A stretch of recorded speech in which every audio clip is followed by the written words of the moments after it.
You need to be incredibly flexible to do this job. You need to be ready to come in every day and work as hard as you need to get the aircraft off the ground. Without us, we're unable to successfully identify threats within the AOR.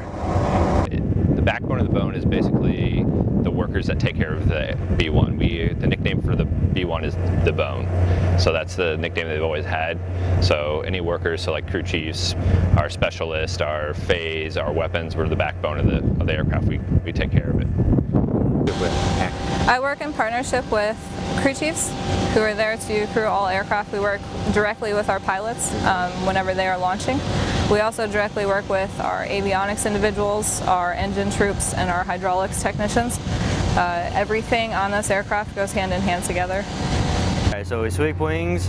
They have the most maneuverability between all three bombers, and then we have the biggest payload that the Air Force inventory has.